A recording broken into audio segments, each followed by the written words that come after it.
메르스 때문에 걱정을 하는 분이 많아서 옆으로 인사하지 않겠습니다. 옆에 보고 잘 되고 있습니다 하다 침 튀면 놀래가지고 또 불안해할까 봐 옆에 보고 인사 안 하고 제가 여러분께 인사할 테니까 여러분은 화답하시면 됩니다. 오늘 나와 예비하는 여러분 모두에게 하나님의 은혜와 복이 충만하시기를 기원합니다. 옆에 분 보고는 하지 마세요. 굉장히 두려워하니까. 2명 두려워합니다. 2명. 그러니까 옆에 분 보고 하지 마시고 이번 6월 말까지만 양해를 하십시오. 가능하면 교회 와서 또 막 불안해하는 분이 있으면 안 되니까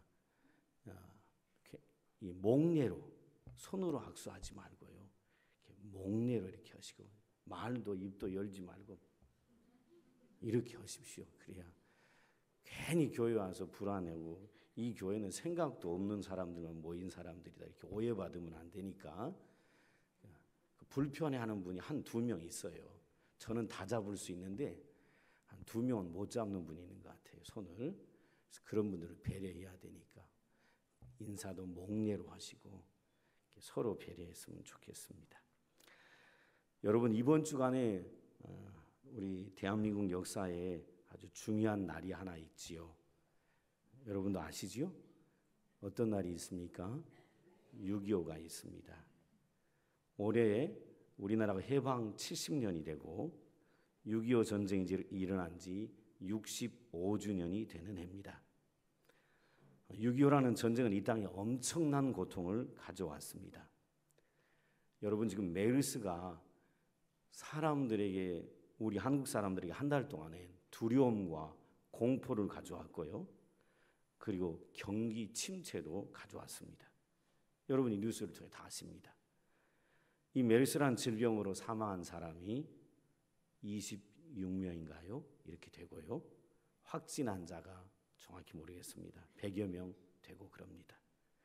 100여 명의 확진 환자와 그리고 26명 정도가 메르스라는 질병 때문에 안타깝게 목숨을 잃었습니다. 그런데 여러분 아십니까?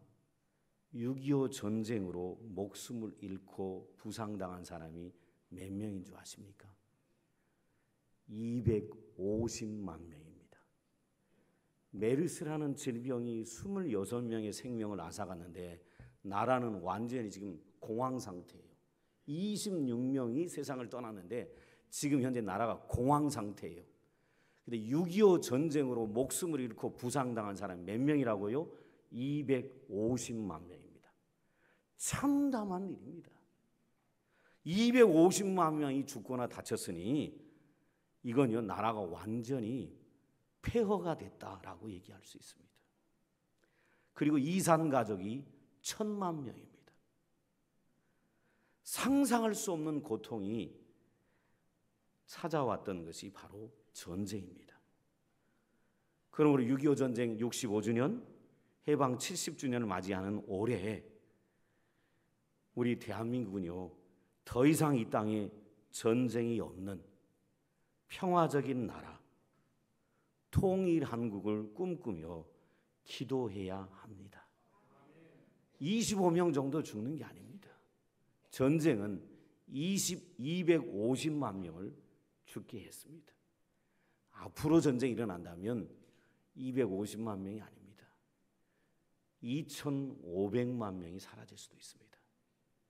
그때와는 비교가 안 되는 엄청난 무기를 북한이 갖고 있습니다. 그러기에 저와 여러분은 이 나라가 평화적인 나라, 전쟁이 없는 나라, 통일 한국이 되기를 꿈꾸며 기도하는 성도들이 되어야 합니다. 그래서 저는 오늘 통일 한국을 꿈꾸며 라는 제목으로 말씀을 여러분과 나누려고 합니다. 독일의 유명한 철학자가 있습니다. 여기 어르신들이 있어서 그 철학자 이름은 얘기는 안 합니다. 들어도 기억을 못 하실 테니까. 독일의 유명한 철학자가 이런 얘기했습니다.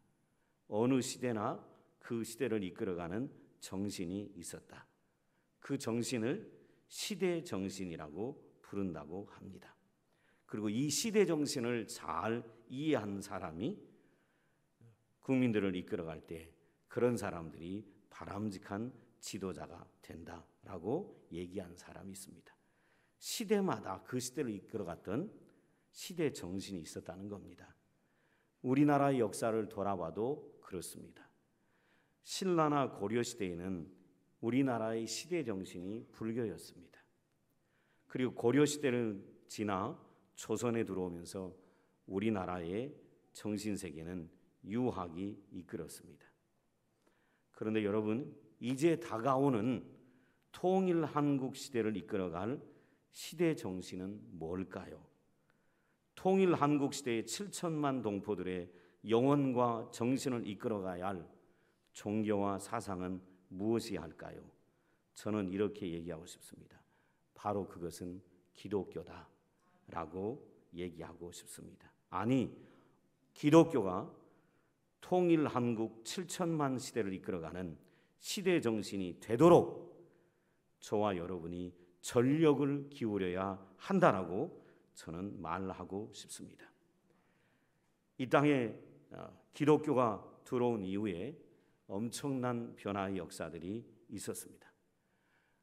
우리 대한민국의 근대화와 현대화는 또 근대 한국, 현대 한국 역사는 기독교를 빼놓고는 얘기할 수가 없습니다.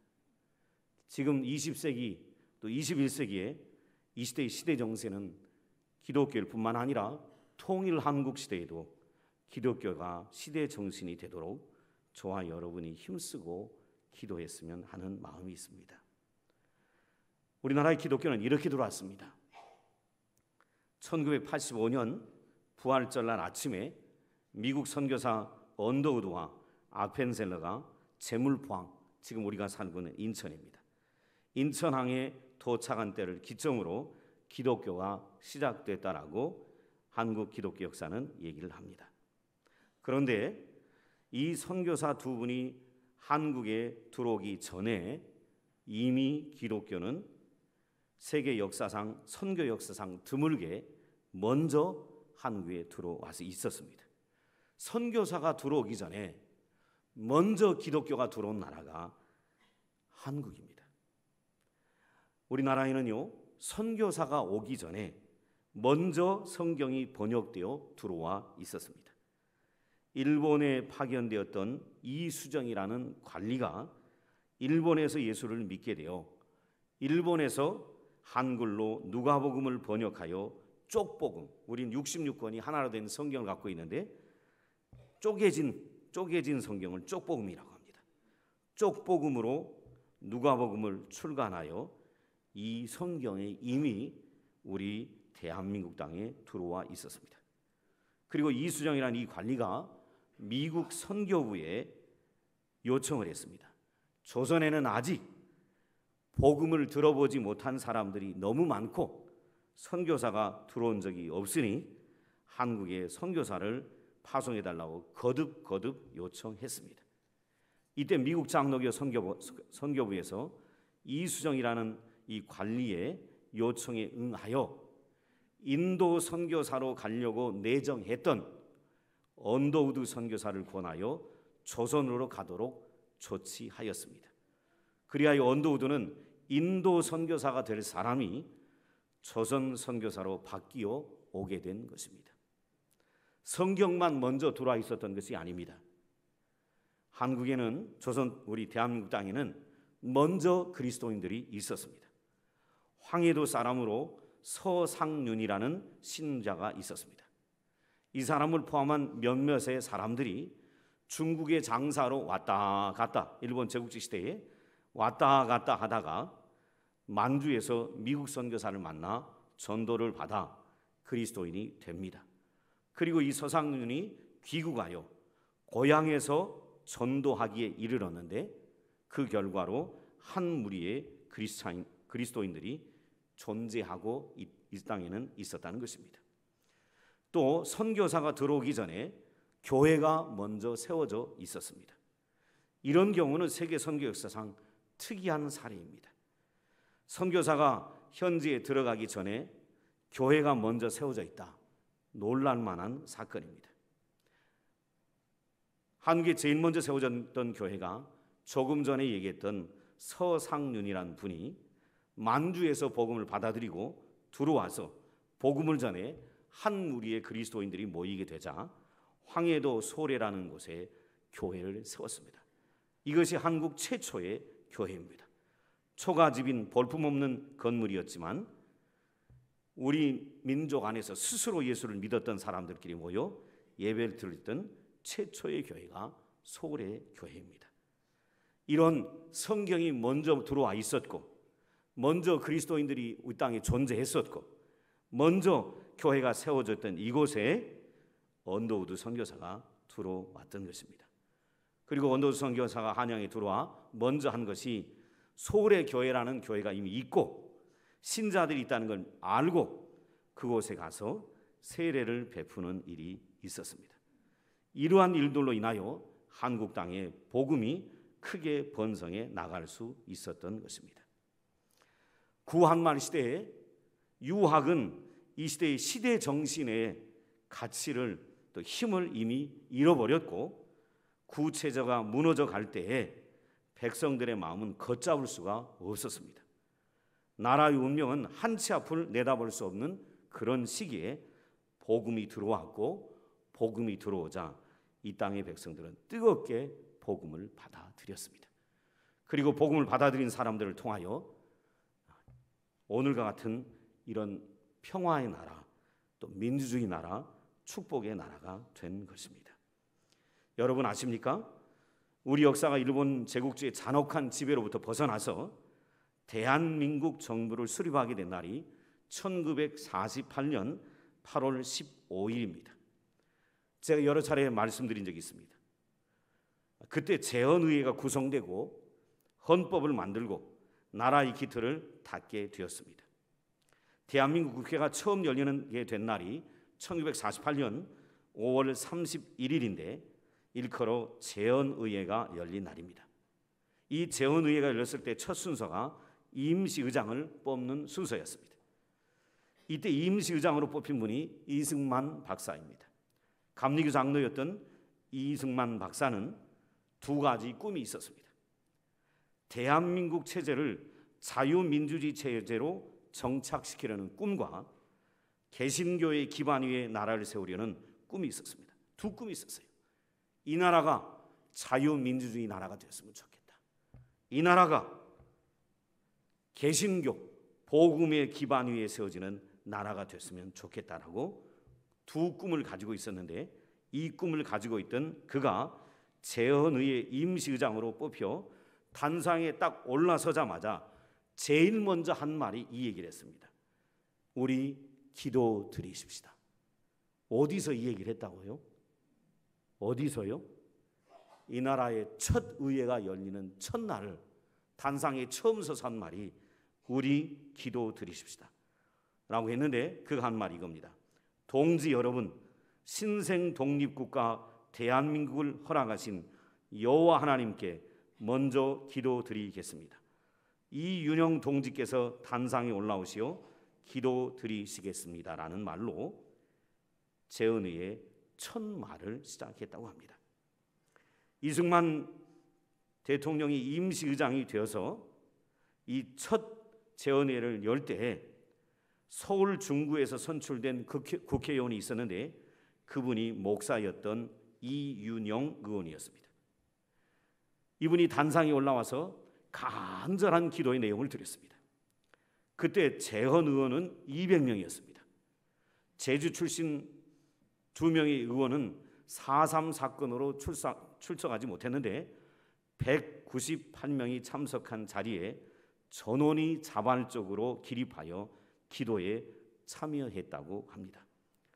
초대 국회였던지라 그 안에 유학자도 있었고 불자도 있었고 사회주의자 등 골고루 섞여 있었던 때입니다. 그러나 그들 중에 아무도 기도하자는 이승만 의장의 요청에 이의를 제기한 사람이 한 사람도 없었고 모두가 스스로 기립하여 고개를 숙이고 기도에 참여하였습니다. 국회 도서관에 가면 재헌의의 첫 일정이 어떻게 기록되었는지 회의록에 남아있는데 그 회의록 첫 부분이 이렇게 되어 있습니다. 이은영 목사의 기도 전문이 수록되어 있습니다. 이런 기도로 시작했다고 합니다. 이 우주와 만물을 창조하시고 인간의 역사를 섭리하시는 하나님이시여, 이 민족을 돌아보시고 이 땅에 축복하셔서 감사히 넘치는 오늘이 있게 하심을 주님께 저희들은 성심으로 감사합니다라는 말로 시작된 이윤용 목사님의 기도는 그 내용이 간절했고 절실한 민족의 염원을 담고 있고, 그 기도문을 읽는 사람마다 가슴이 뜨거워지지 않은 사람이 없다고 합니다. 여러분, 우리나라는 보통 나라가 아닙니다. 우리나라는 기독교 국가가 아님에도 이 나라의 시작이 기도로 시작된 나라입니다. 놀라운 나라입니다. 기독교 국가가 아닌데도 이 나라의 시작은, 대한민국의 시작은 기도로 시작된 나라입니다. 하나님의 섭리가 아니라고 할 수가 없습니다. 하나님의 섭리로 특별하게 시작된 나라가 우리나라입니다. 이것만이 아닙니다. 여러분, 1919년 3월 1일에 있었던 만세운동을 아시지요? 우리 민족의 양심과 기백을 온누리에 떨쳤던 놀라운 사건입니다. 그런데 이 사건이 일어날 때 한반도 전체의 그리스도인은 불과 1.7%입니다. 그러니까 3.1운동 일어날 때 100명 중에 기독교는 1명밖에 없었다는 것입니다. 크리스찬은 불과 1.7%였었는데 민족 대표 33인 중에 16명이 개신교 신자였습니다. 기독교인은 100명 중에 1명밖에 안 되는 시대에 민족 지도자는 33명 중에 절반이 기독교 신자였다라는 것입니다. 어떻게 이런 일이 일어날 수 있었을까요? 그 당시에 우리 믿음의 선배들은 예수님에 대한 사랑과 함께 나라 사랑에 불타고 있었던 것을 알 수 있습니다. 그리고 이 만세운동이 일어난 지역의 지도를 살펴보면 75%가 교회를 중심으로 일어났습니다. 유명한 유관순 열사가 사망했던 순교했던 제암리 사건 아시죠? 그 제암리 사건도 제암리 교회 사건입니다. 제암리 교회에서 100여 명의 신자들이 예배하고 있을 때 일본 군경이 와서 무차별로 총기를 난사해서 수많은 사람이 예배당 안에서 순교해서 그걸 계기로 엄청난 운동이 일어났던 것이 제암리 사건이고 운동입니다. 여러분, 이 땅에 일어났던 3.1 운동의 대부분의 중심은 교회였다는 것을 말해주는 것입니다. 우리의 신앙의 선배들은요, 언제나 하나님 사랑과 결의 사랑을 한 가슴에 품고 신앙생활했던 것을 볼 수 있습니다.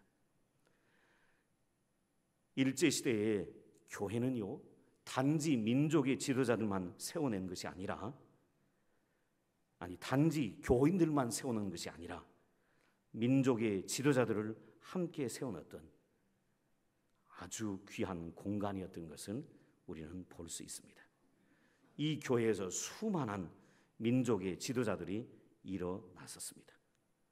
저는 왜 이 이야기를 하냐면, 오늘날 이 땅의 많은 신자들은 그 시대 우리의 신앙의 선배들과 다른 생각을 갖고 살아가고 있는 것이 안타까워 이 말씀을 드립니다. 우리의 신앙의 선배들은 일본 제국주의 침략 지배 아래 있을 때 하나님을 사랑함과 동시에 결례를 너무너무 사랑했습니다. 예수님을 사랑함과 동시에 동포를 사랑하는 그 마음이 가슴에 불타고 있었던 것을 볼 수 있습니다. 그런데 지금 이 땅의 많은 신자들은 그리하지 못하고 있다는 것입니다.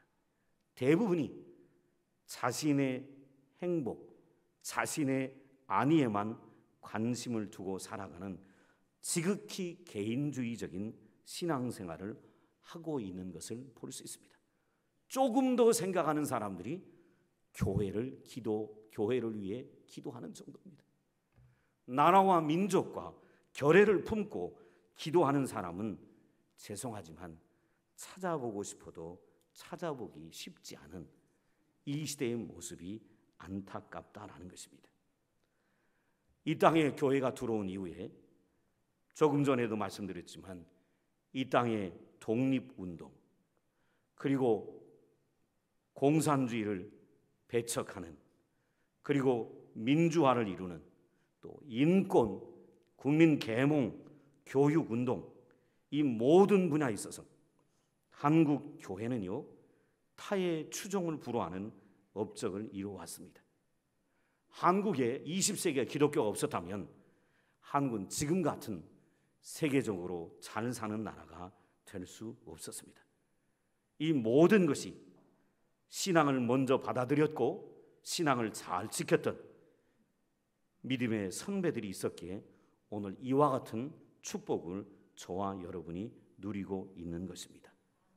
그러게 저와 여러분도 함께 그 신앙의 선배들의 정신을 이어받아서 저와 여러분도 나의 안위, 나의 평안, 나의 행복만을 구하는 신자가 아니라 나라와 민족을 생각하며 통일 한국을 꿈꾸는 신자들이 되어야 하지 않겠는가라는 것입니다. 우리가 통일 한국을 꿈꾸고 기도할 때 그 통일 한국이 이루어진 그날 우리의 아들, 딸들이, 손자, 손녀들이 지금 제가 설교하는 것처럼 일본 제국주의 아래 민족 지도자들의 대부분이 크리스찬이었다고, 그들의 헌신과 수고와 눈물과 그리고 순교가 있었다고, 그러게 오늘 이렇게 우리가 잘 살게 됐다고 제가 설교하는 것처럼 통일 한국이 이루어진 그날에 우리 아들과 딸, 우리 손자, 손녀들이 지나온 날을 돌아오며 그리 얘기하지 않겠습니까? 일본 제국주의 침략 아래서 전쟁으로 폐허가 된 나라의 근대화를 위해서 그리고 민주화를 위해서 그리고 통일을 위해서 기도했던 저와 여러분 같은 우리 아버지가 있었다고, 우리 할아버지 할머니가 있었다고, 그러게 우리가 통일 한국에 이 축복을 누리고 있지 않냐고 우리 손자 손녀들이 얘기하지 않겠는가라는 것입니다. 오늘 제가 이사야 11장 6절에서 9절을 읽었습니다. 여러분, 이사야 6장 9절에서 11절은 예수님이 오시게 될 때 이루어질 평화의 나라에 관한 예언의 말씀입니다. 하나님이 이사야를 통해 주신 예언의 말씀이지만 이사야가 보았던 꿈이요 이사야의 비전입니다. 이사야가 꿈꿨던 비전을 가졌던 모습이 뭐냐면 이겁니다. 메시아가 오셨을 때, 이거 하나님이 주신 것이지만 이사야가 꿈꾸고 바라보았던 비전입니다. 메시아가 오시면, 그리스도가 오시면 이런 일이 일어나기를 간절히 사모하며 기도했다는 것입니다. 어떤 일이요? 이리와 어린 양이 함께 산다. 여러분, 이리와 어린 양이 함께 살 수 있나요? 없습니다. 이리가 나타나면 누가 죽습니까? 양이 죽습니다. 여러분, 표범과 어린 염소가 함께 누운다. 표범과 염소가 옆에서 누워 있을 수 있습니까? 없습니다. 옆에 누워있는 염소는 그날로 어떻게 됐습니까? 죽습니다. 죽어요. 이 보통 얘기가 아니에요. 이 얘기는요. 우스갯소리 하나 할게요. 여러분 옆에 코 고는 남편이 있으면 어떻게 합니까? 코 고는 남편만 있어도 잠을 못 자니까 남편 때문에 옆에 있는 코 고는 남편만 있어도 뭐 해주고 싶습니까? 코를 딱 잡고 비틀고 때려버리고 싶죠. 아내들이요. 그러지 않습니까? 그리고 못 견디니까 어느 방으로 갑니까? 옆방으로 가잖아요. 여러분 집에 얘기 아닙니까? 아니 옆에 코 고는 사람만 있어도 못 견디는데 옆에 표범이 있어요. 염소가 잘 수 있겠어요? 같이 누운다는데 못 자요. 표범이 움켜 먹어버릴 거예요. 오늘 보세요. 송아지와 어린 사자가 함께 있다. 이런 일이 있을 수 있습니까? 없습니다. 7절에 암소와 곰이 함께 먹는다. 이런 일이 있을 수 있습니까? 어린아이가 독사의 구멍에 손을 넣고 장난친다, 이런 일 있을 수 있습니까? 없습니다. 저는요, 뱀이 너무 싫습니다. 이빨 다 빼놓은 뱀도 만져보라 그러면 만지기도 싫습니다. 그런데 어린아이가요, 독사굴에 손 넣고 장난쳐도 물지 않는 세상, 이것을 누가 꿈꿨냐면 이사야 선지자가 꿈꿨습니다.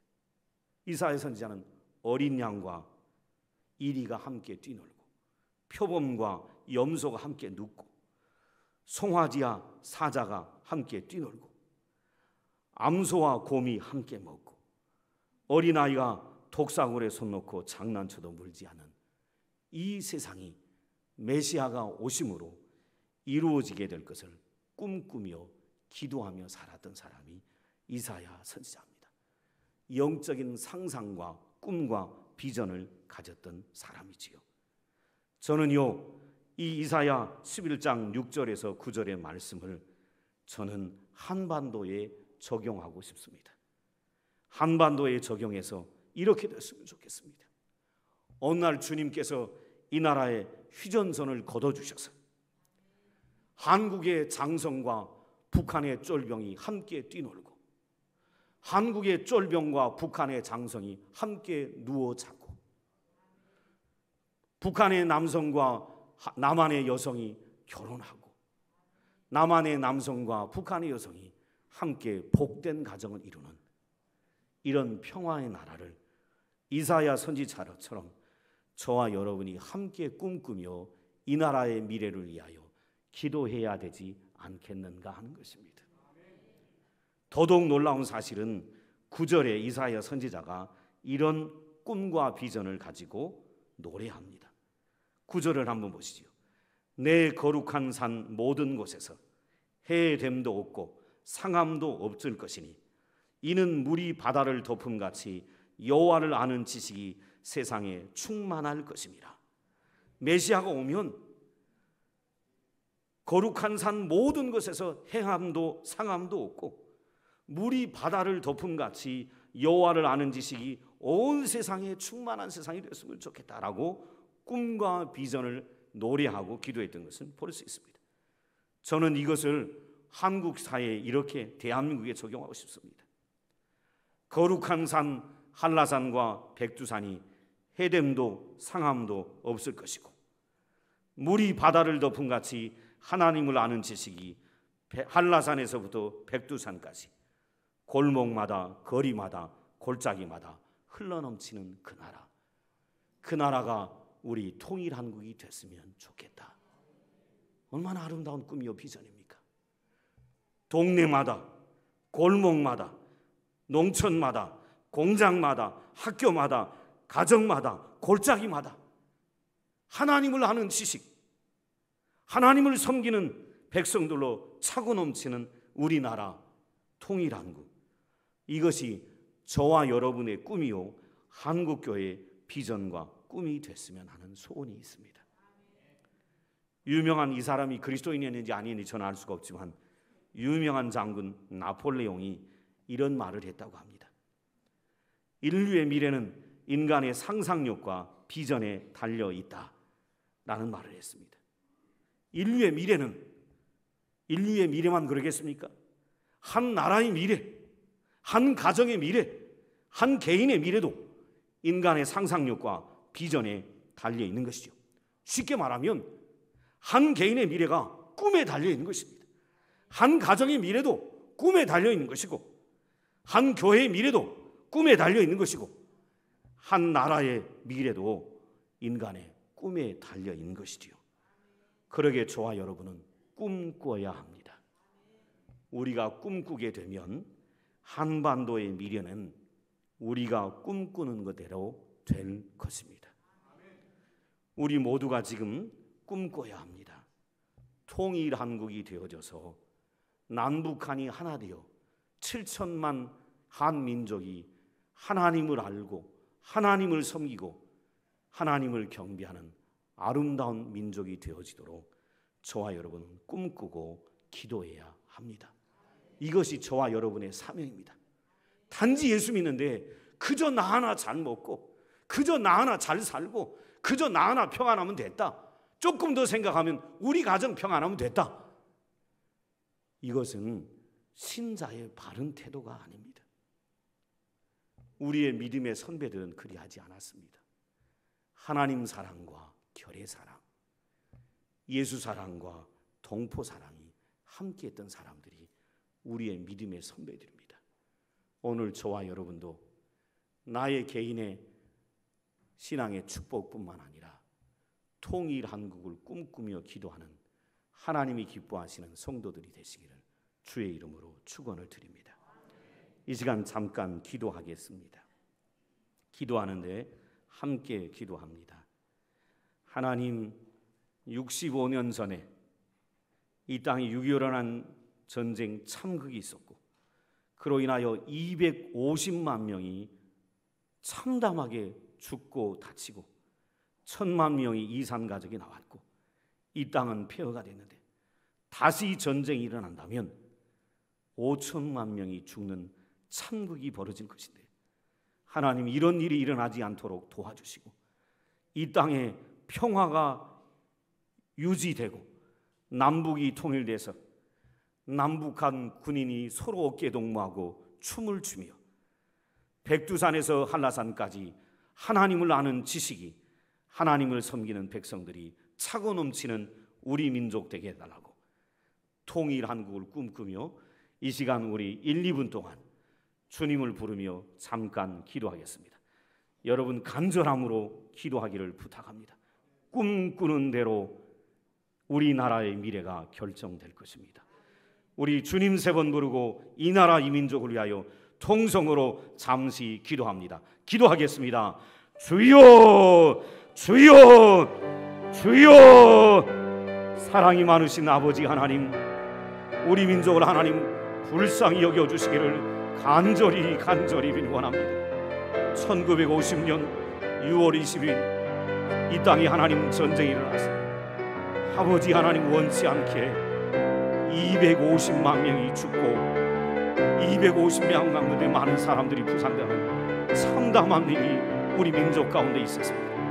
그리고 하나님 1000만의 이산 가족이 하나님 발생했고 이 땅은 폐허가 됐습니다. 세상에서 가장 가난한 나라가 되어서 얼마나 고통을 겪으며 살아왔는지 모릅니다. 하나님께서 우리 민족을 축복하여 주셔서 이 땅에 부르짖는 그리스도인을 통하여서 아버지 하나님 이 땅에 평안을 누리고 그리고 민주화되고 이 땅이 근대화돼서 큰 복을 누리게 하시는 것 감사합니다. 이 복을 누리는 것이 믿음의 선배들의 눈물과 기도와 헌신과 순교가 있었기에 나라 사랑이 있었기에 오늘 이 평화와 축복을 누리심을 깨닫게 해 도와주셔서 오늘 이 시대의 그리스도인들이 통일 한국을 위하여 다음 세대에 물려줄 이 나라의 민족을 위하여 날마다 기도하도록 주님 도와주옵소서. 이 땅의 평화가 오래 유지되게 하나님 도와주시고 휴전선이 하나님 거치게 도와주시고 통일 한국을 이루어서 우리 아들과 딸에게 우리 손자 손녀들에게 평화로운 날을 물려주는 그날이 오게 하여 주옵소서. 주여, 남한의 장성과 북한의 쫄병이 어깨동무하고 남한의 쫄병과 북한의 장군이 어깨동무하며 춤추는 아버지 하나님 누구도 상상하지 못했던 이런 날이 우리나라에 오도록 하나님 도와주시기 원합니다. 저 백두산에서부터 한라산까지 주여 여호와를 아는 지식으로 충만하게 도와주셔서 가정마다 학교마다 공장마다 그리고 동네마다 골짜기마다 계곡마다 여호와를 아는 지식으로 여호와를 찬양하는 그 모습들로 충만한 우리 민족이 될 수 있도록 주여 도와주시기를 간절히 빌원합니다. 주님, 오늘 하나님 이 땅의 그리스도인들이 나의 아닌 만을 위해 살아가지 않게 하옵소서. 난 사람 그저 잘 먹고 잘 입고 그저 천국 가는 일에 하나님 아버지여 오 하나님 집착하는 성도들 되지 않게 하시고 우리의 신앙의 선배들처럼 주여 하나님 사랑과 결의 사랑으로 가득 찬 우리 평안의 가족들 되도록 도와주시기를 간절히 빌원합니다. 모든 거 하나님께 의탁드리옵고 예수님의 이름으로 기도드리옵나이다.